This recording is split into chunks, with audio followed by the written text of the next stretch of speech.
ಒಟ್ಟು ಬಾ ಅದು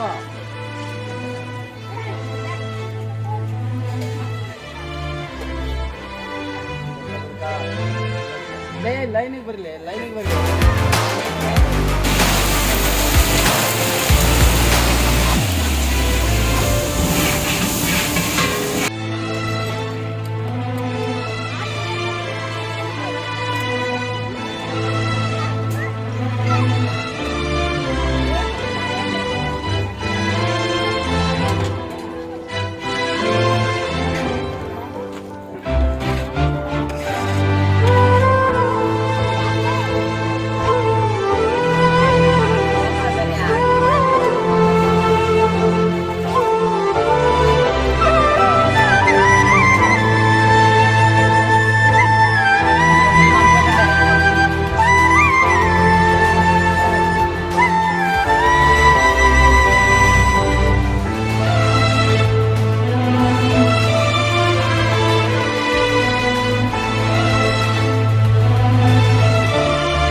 ನಮಸ್ಕಾರ. ಮೈ ಸ್ಮೈಲ್ ಚಾರಿಟೇಬಲ್ ಟ್ರಸ್ಟ್ ವತಿಯಿಂದ ನಾವೇನು ಅನ್ನ ಸಮರ್ಪಣಾ ಕಾರ್ಯಕ್ರಮ ಸುಮಾರು 6 ವರ್ಷದಿಂದ ಮಾಡ್ಕೊಂಡು ಬರ್ತಾ ಇದ್ದೀವಿ.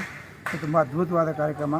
ಸುಮಾರು ಜನ ಅವ್ರ ತಾಯಿ ಹೆಸರಲ್ಲಿ, ತಂದೆ ಹೆಸರಲ್ಲಿ ಮತ್ತು ಮಕ್ಕಳ ಹೆಸರಲ್ಲಿ ಬರ್ತ್ಡೇ ಪುಣ್ಯಸ್ಮರಣೆ ಹೆಸರಲ್ಲಿ ಮಾಡ್ತಿರ್ತಾರೆ. ಇವತ್ತು ನಮ್ಮ ಹೊಸದಾಗಿ ನಮ್ಮ ಮೈ ಸ್ಮೈಲ್ ಚಾರಿಟೇಬಲ್ ಟ್ರಸ್ಟ್ ಫ್ಯಾಮಿಲಿ ಸೇರಿಕೊಂಡರು. ನಮ್ಮ ಸತ್ಯನಾರಾಯಣ ಸರ್ ಅವರು ಅವರ ತಾಯಿ ಹೆಸರಲ್ಲಿ ಎಷ್ಟನೇ ವರ್ಷ? ಅನುರಾಧ. ಎಷ್ಟನೇ ವರ್ಷ ಆಗಿರೋದು? 2015 7 ವರ್ಷ, 9 ವರ್ಷ. ಈ 9ನೇ ವರ್ಷದ ಪುಣ್ಯಸ್ಮರಣೆ ಒಂದು ಅವ್ರ ತಾಯಿ ಹೆಸರು 100 ಜನಕ್ಕೆ ಬಿಸಿ ಊಟ ಕೊಟ್ಟಿದ್ದಾರೆ. ತುಂಬ ಖುಷಿಯಾಗುತ್ತೆ. ಅವರ ಅನುರಾಧ ಮೇಡಮ್ ಅವರ ಆಶೀರ್ವಾದ ಅವ್ರ ಕುಟುಂಬದ ಮೇಲೆ ಯಾವಾಗೂ ಇರಲಿ ಅಂತ ನಾವು ಬಯಸ್ತೀವಿ. ಮತ್ತು ಈ 100 ಜನಕ್ಕೆ ಅವ್ರ ಹೆಸರಲ್ಲಿ ಊಟ ಇಡೋದು ತುಂಬ ಒಂದು ಒಳ್ಳೆಯ ಸಂಗತಿ. ಯಾಕಂದರೆ ಎಲ್ಲೆಲ್ಲೋ ನಾವು ಏನು ಬೇಕು ಖರ್ಚು ಮಾಡ್ಬೋದು, ಬಟ್ ಒಂದು 100 ಜನಕ್ಕೆ ಅಗತ್ಯ ಇರೋರಿಗೆ ಊಟ ಇಕ್ಕಿದ್ರೆ ನಿಜವಾಗ್ಲೂ ಅವ್ರ ಆತ್ಮಕ್ಕೆ ಶಾಂತಿ ಸಿಗುತ್ತೆ ಅಂದ್ಕೊಳ್ತಾ ಇದ್ದೀನಿ. Sir, thank you so much. Raghu ಸರ್ಗೂ ಧನ್ಯವಾದ. ಈ ಥರ ಹ್ಯಾಂಡ್ಸ್ ಆನ್ ಎಕ್ಸ್ಪೀರಿಯೆನ್ಸು ನಮ್ಮದು ಫಸ್ಟ್ ಟೈಮು. ಅಂದರೆ ಜನರಿಗೆ ದುಡ್ಡು ಕೊಡ್ತಾಯಿದ್ದೀನಿ, ಇಲ್ಲಿ ನಾವೇ ಬನ್ನಿ ನೋಡಿದ್ದೀನಿ ಯಾವ ಥರ ಜನಕ್ಕೆ ಅನ್ನದಾನ ಮಾಡ್ತಾಯಿದ್ರು. He is doing a great job and genuine job. Please support him and thank you very much.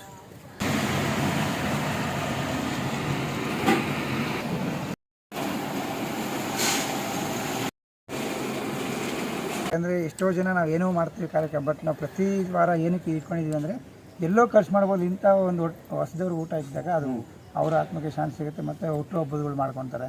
ಆ ಹುಟ್ಟುಹಬ್ಬ ಮಾಡ್ಕೊಂಡಾಗ ಆ ಮಕ್ಕಳಿಗೂ ಒಂದು ಆಶೀರ್ವಾದ ಸಿಗುತ್ತೆ. ಎಲ್ಲರಿಗೂ ಊಟ ಇರೋದು.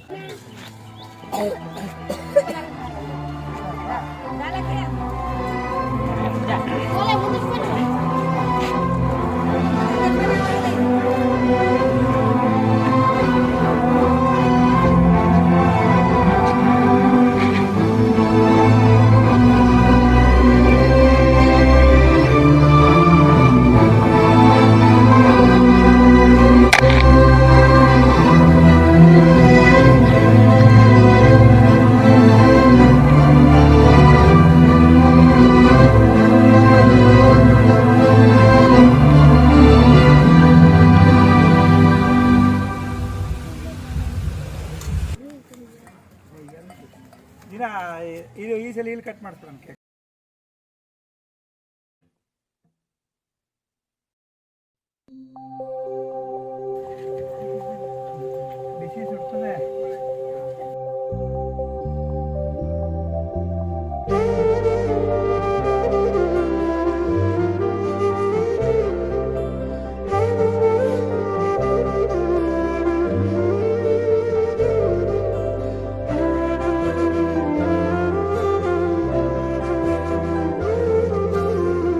ಧನ್ಯವಾದಗಳು. Thank you so much. ನಿಮ್ಮ ತಾಯಿ ಆಶೀರ್ವಾದ ನಿಮ್ಮ ಜೊತೆ ಯಾವಾಗ ಇರಲಿ ಅಂತ ತಿಳಿಸ್ತಾ ಇದ್ದೀನಿ. ಧನ್ಯವಾದಗಳು.